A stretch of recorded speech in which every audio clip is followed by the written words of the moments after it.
السلام علیکم ورحمۃ اللہ وبرکاتہ۔ سالک وائس کی جانب سے خوش آمدید۔ اسلامی اصلاحی واقعات سننے کے لیے ہمارا چینل ضرور سبسکرائب کریں۔ بسم اللہ الرحمن الرحیم۔ السلام علیکم ورحمۃ اللہ وبرکاتہ۔ دمشق میں ایک بہت بڑی مسجد ہے کہ جو مسجد توبہ کے نام سے مشہور ہے۔ اس میں ایک طالب علم جو کہ بہت زیادہ غریب اور عزت نفس میں مشہور تھا، وہ اسی مسجد کے ایک کمرے میں ساکن تھا۔ 2 روز گزر چکے تھے، اس نے کچھ نہیں کھایا تھا اور اس کے پاس کھانے کے لیے کوئی چیز نہیں تھی اور نہ کوئی پیسہ اس کے پاس تھا۔ تیسرے روز بھوک کی شدت سے اس نے احساس کیا کہ وہ مرنے کے قریب ہے۔ چنانچہ وہ سوچنے لگا کہ اب میں اس حالت میں ہوں کہ شرعاً حتیٰ کہ مردار اور یا ضرورت کے مطابق چوری جائز ہے۔ اسی بنا پر چوری کا راستہ بہترین راہ تھی۔ کہتے ہیں یہ سچا واقعہ ہے اور میں ان لوگوں کو اچھی طرح جانتا ہوں اور اس واقعہ کی تفصیل سے آگاہ ہوں۔ یہ مسجد ایک قدیمی محلہ میں واقع ہے اور وہاں تمام مکانات قدیمی طرز پر اس طرح بنے ہوئے ہیں کہ ایک دوسرے کی چھتیں آپس میں ملی ہوئی ہیں اور چھتوں سے ہی سارا محلہ میں جایا جا سکتا ہے۔ یہ جوان مسجد کی چھت پر گیا اور وہاں سے محلہ کے گھروں کی طرف چل دیا۔ پہلے گھر میں پہنچا تو دیکھا وہاں کچھ خواتین ہیں تو سر جھکا کے وہاں سے چلا گیا۔ بعد والے گھر پہنچا تو دیکھا گھر خالی ہے، لیکن اس گھر سے کھانے کی خوشبو آ رہی ہے۔ بھوک کی شدت میں جب کھانے کی خوشبو اس کے دماغ میں پہنچی تو بھوک کی شدت اور زیادہ بڑھ گئی، اس کو اپنی طرف کھینچا۔ یہ مکان ایک منزل تھا۔ فوراً باورچی خانے میں پہنچا، دیگچی کا ڈھکن اٹھایا تو اس میں بھرے ہوئے بینگن کا سالن تھا۔ ایک بینگن اس نے اٹھا لیا۔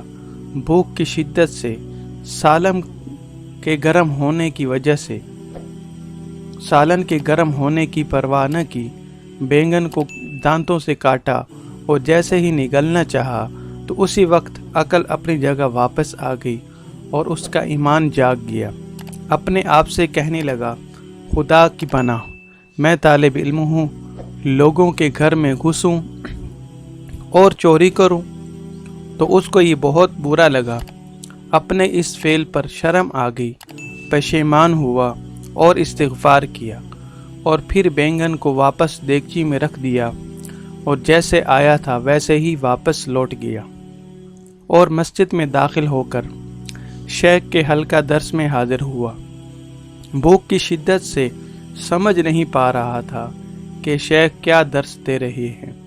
جب شیخ نے درس سے فارغ ہوئے اور لوگ بھی متفرق ہو گئے تو ایک خاتون مکمل حجاب میں وہاں آئی، شیخ سے کچھ گفتگو کی اور وہ طالب علم ان دونوں کی گفتگو نہیں سمجھ پا رہا تھا۔ شیخ نے اپنی اطراف میں نگاہ کی تو اس طالب علم کے علاوہ کسی کو وہاں نہ پایا۔ پھر اس کو آواز دی اور کہا اور پوچھا کہ تم شادی شدہ ہو؟ اس نوجوان نے، اس طالب علم نے کہا، نہیں، میں شادی شدہ نہیں ہوں۔ شیخ نے کہا، کیا تم شادی کرنا چاہتے ہو؟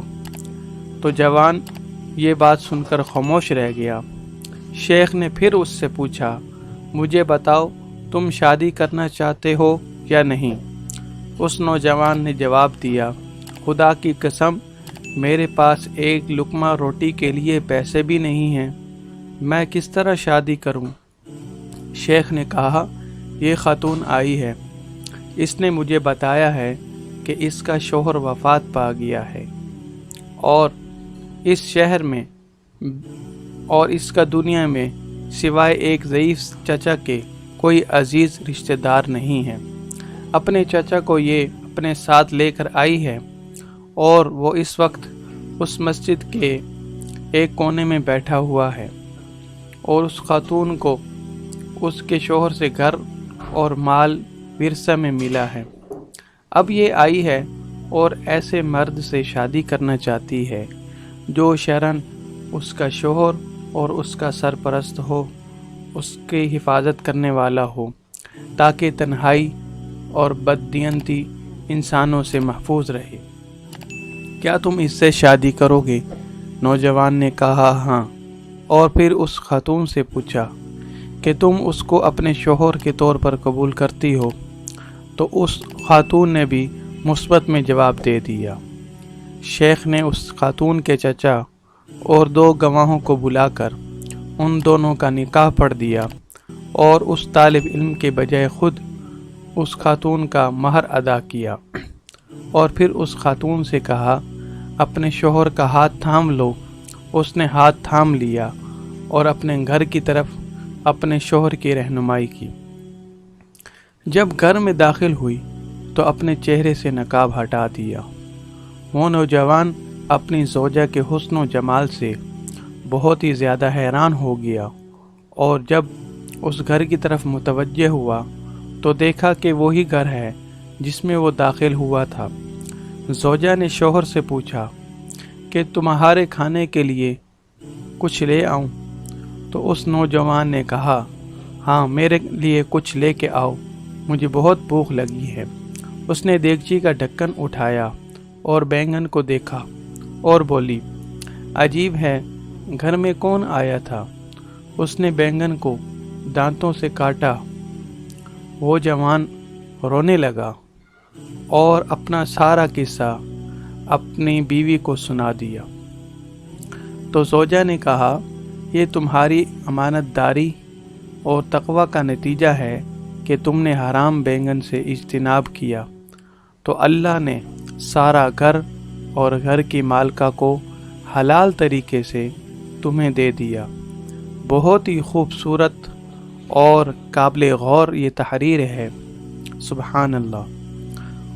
کوئی بھی اللہ کی خاطر کسی گناہ کو ترک کرے اور تقوی کی زندگی اختیار کرے تو اللہ تعالیٰ اس کے مقابل میں بہتر چیز اس کو عطا کرتا ہے۔